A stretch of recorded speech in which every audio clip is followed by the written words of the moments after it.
এখন থেকে সন্ধি বিচ্ছেদ আর মুখস্থ নয়, মাত্র কয়েকটা নিয়ম আপনাদের বলে দেব, কিছু ট্রিক্স আমি বলে দেব। এই ট্রিক্সগুলো ফলো করলে সন্ধি বিচ্ছেদ আপনাদের হাতের মুঠোয় চলে আসবে। তো আর দেরি কিসের, সরাসরি চলে যাই আমরা নিয়ম নাম্বার 1-এ। দেখুন, কোনো সন্ধি বিচ্ছেদে যদি জফলা থাকে, জফলা, তো জফলার পরিবর্তে রসই কার বসবে, ইকার বসবে, সোজা কথা। যেমন আমি একটি আপনাদের এখানে করিয়ে দিই। এখানে দেখুন দেওয়া আছে কি অত্যন্ত, ঠিক আছে, অত্যন্ত। তো এখানে দেখুন কি আছে ভাই, জফলা আছে, ঠিক আছে, জফলা আছে।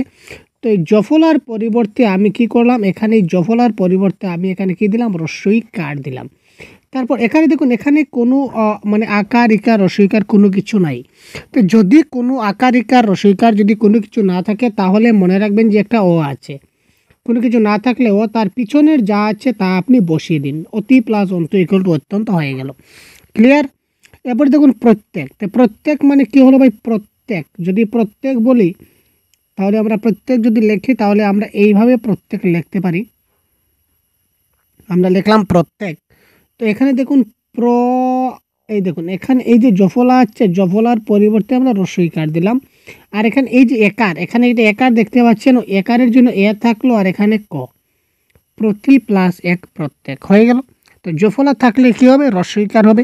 এইভাবে আপনারা করতে পারবেন ইত্যাদি, অত্যুক্তি, প্রত্যাগমন, তারপর এই জফলা দিয়ে যত সব সন্ধি বিচ্ছেদ হবে এই ফর্মুলায় আপনারা করতে পারবেন, ঠিক আছে।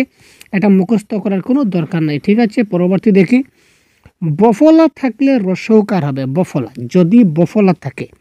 যেমন দেখুন স্বল্প, ঠিক আছে ভাই, স্বল্প। এখানে এই দেখুন, এটা হচ্ছে বফলা। তো দেন এর সাথে বফলা আছে।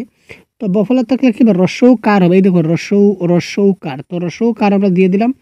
আর এখানে আবার আগের মতো যদি আকার ইকার রসইকার কোনো কিছু নাই তার সঙ্গে, তার মানে এখানে ও আছে।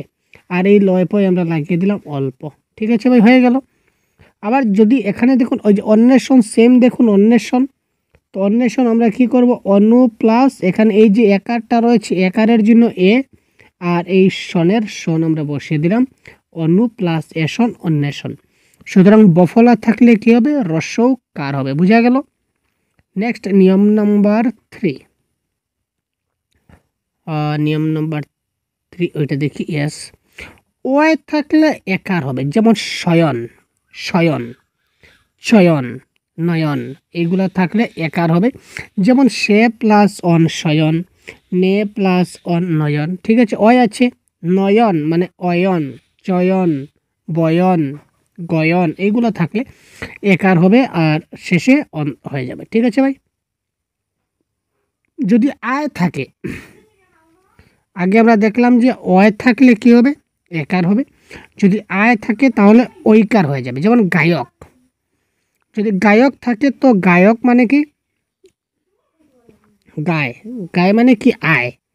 তো আয় থাকলে কি হবে, ঐকার হবে। সুতরাং এখানে গই, গই প্লাস অক গায়ক, নায়ক মানে কি নই প্লাস অক নায়ক, ঠিক আছে। এইভাবে আপনারা করবেন। আবার এবার দেখুন আরেকটা নিয়ম, শেষে জফলা থাকলে অন্তুস্থ জ হবে। আগে বলেছিলাম যে জফলা থাকলে রসইকার হবে, আগে বলেছিলাম। যেমন জফলা থাকলে রসইকার, আগে একটা বলেছিলাম, কোনটা বলেছিলাম ভাই, যদি জফলা থাকে তাহলে রসইকার হবে, প্রথমটা বলেছিলাম। তো 1 নম্বরটাই দেখুন, ইয়েস, অত্যন্ত, অত্যন্ত, প্রত্যেক, এইগুলো বলেছিলাম। তো এবারে দেখুন শেষে জফলা আছে। যদি শেষে জফলা থাকে তাহলে মূল শব্দ এবং তার সর্বশেষে একটা জ লাগিয়ে দিবেন শেষ। যেমন যেমন কাব্য, কাব্য, কাব্যর মূল শব্দ কি, মূল শব্দ হচ্ছে কবি, আর শেষে একটা জ লাগিয়ে দিলাম, কাম খাতাম। তারুণ্য, তারুণ্যের মূল শব্দ কি, তরুণ, শেষে একটা জ লাগিয়ে দিলাম, হয়ে গেল, কাজ খাতাম। বন্য, এই বন্য, বন্য যদি লিখি, তা বন্যর মূল শব্দ কি, বন, আর শেষে একটা জ। তো শেষে যদি জফলা থাকে, সবার শেষে জফলা থাকলে মূল শব্দ বসিয়ে তার শেষে একটা প্লাস দিয়ে একটা জ বসিয়ে দেবো, কাম খতম হয়ে যাব। নিয়ম নাম্বার 5। এবার মন দিয়ে যদি কোনো শুরু হয় সন্ধি বিচ্ছেদ, তো এই যে মন, এই যে একার এবং আকার, এই যে একার আকার মানে অকার বলা হয়, তো তার পরিবর্তে এখানে বিসর্গ ব্যবহার হবে, ঠিক আছে। যেমন মনোরথ, আমি একটা করে দিচ্ছি আপনাদের, মনোরথ। এবার এই যে মনো এটা দিলাম, আর এই যে একার আর আকার, এই যে একার আকার এইগুলো দেব না, না দিয়ে তার পরিবর্তে একটা বিসর্গ দিলাম প্লাস এই পিছনের যেগুলো আছে এই সবগুলো আমি দিয়ে দেব। ঠিক আছে, এটা হচ্ছে মনোরথ হয়ে গেল। তো এইভাবে সবগুলো করতে পারবেন, মনোরথ, মনোবিদ, মনোনয়ন, মনোরম, মনোনীত, এবার যতগুলো থাকবে সবগুলো। শুধুমাত্র এই যে মনো, এই যে শব্দ, এই শব্দের এই যে একার এবং আকার আছে এগুলা বাদ যাবে এবং তার পরিবর্তে এই বিসর্গ ব্যবহার হবে। তারপর দেখুন নিয়ম নম্বর 7, আর্ত থাকলে ঋত হয়। নিয়ম নম্বর 7-এ কী বলেছে দেখুন, আর্ত থাকলে ঋত হবে। এক কথা, আর্ত ইকুয়াল টু ঋত। যেমন ভয়ার্ত, ভয়ার্ত এখানে ভয় আর্ত, আচ্ছা এখানে ভয় আর্ত, ভয়ার্ত। ঠিক আছে, ভয়ার্তকে যদি আমরা ভাঙি তাহলে কী হবে, ভয় আর্ত। এই ব্যাপারে বলতে পারি তো যে ভয় আর্ত, এইভাবে বলতে পারি ভয় আর্ত। তো আর্ত থাকলে ঋত হবে, তাই কখনো আমরা আর্ত দেবো না। তো আর্ত আছে, আর্তর পরিবর্তে আমরা কী দিলাম, আর ঋত দেবো। আর ভয় তো ভয় থাকছে, ভয় প্লাস ঋত। এইভাবে তৃষ্ণার্ত, তৃষ্ণা প্লাস ঋত, বানানটা ভুল আছে, এটা তৃষ্ণা হবে। ঠিক আছে, পিপাসার্থ, পিপাসা যোগ ঋত। সুখার্ত, সুখ প্লাস ঋত। গীতার্থ, গীত প্লাস ঋত। তারপর শীতার্থ, শীত প্লাস ঋত, অর্থাৎ আর্ত থাকলে ঋত হবে। বোঝা গেল? সন্ধিতে দুটি ব্যঞ্জন যদি যুক্ত অবস্থায় থাকে তাহলে প্রথম ব্যঞ্জনটির পরিবর্তে খণ্ডত্ব ব্যবহৃত হয়। যেমন আমি যদি বলি উচ্চারণ, কি বলেছে ভালো মতো বুঝি। যদি বলেছে যে কোনো দুটা ব্যঞ্জনধ্বনির সমান, অর্থাৎ সমান যুক্ত বর্ণ, সমান যুক্ত বর্ণ, যেমন চয় ছয়, ময় ময়, পয় পয়, কয় কয়, দয় দয়, ধয় দয়, যে কোনোটা থাক অসুবিধা নেই। অর্থাৎ উচ্চারণ যে প্রথম যেটা বর্ণ আছে, এখানে প্রথম বর্ণ কোনটা, চ, এই চটা আমি কাটলাম। ঠিক আছে, ছটা আমি কেটে চয়ের পরিবর্তে কী বসলাম, খণ্ডত্ব প্লাস পিছনে কে আছে ভাই, চারণ আছে, এখানে চারণ বসিয়ে দিন, উচ্চারণ হয়ে গেল। নেক্সট যদি আমি বলি তাহলে আমি বলবো স্যার উল্লাস, উল্লাস। এখানে প্রথম যে ল আছে একটা ল, প্রথম লটা কেটে দিন, প্রথম লটা কেটে আমি খণ্ডত্ব বসালাম। আর পরে কি আছে, মেরে বালি চাপা দিয়ে দেবো, লাশ করে দেবো, লাশ আছে ভাই। তো সুতরাং উত প্লাস লাশ, উল্লাস হয়ে গেল। ঠিক আছে, আচ্ছা। তো এইভাবে দেখুন সজ্জন, যাবজ্জীবন, সচ্চরিত্র, এই যতগুলো থাকুক না কেন এইভাবে আপনারা করতে পারবেন। ঠিক আছে, নেক্সট এবার দেখি, যদি কোনো সন্ধি বিচ্ছেদে খণ্ডত্ব থাকে তো তার পরিবর্তে দ্বয় হ্রস্ব ব্যবহার হবে। যেমন যদি বলি তৎসম শব্দ, তৎসম, এখানে এই যে খণ্ডত্ব আছে, খণ্ডত্বর পরিবর্তে আমরা কি ব্যবহার করব, ওই দ্বয় হ্রস্ব ব্যবহার করব, প্লাস যা আছে পিছনে তা থাকবে, সমস্যা নেই। ঠিক আছে, আবার যদি বলি তৎপর, এখানেও সেম, এই খণ্ডত্বের পরিবর্তে দ।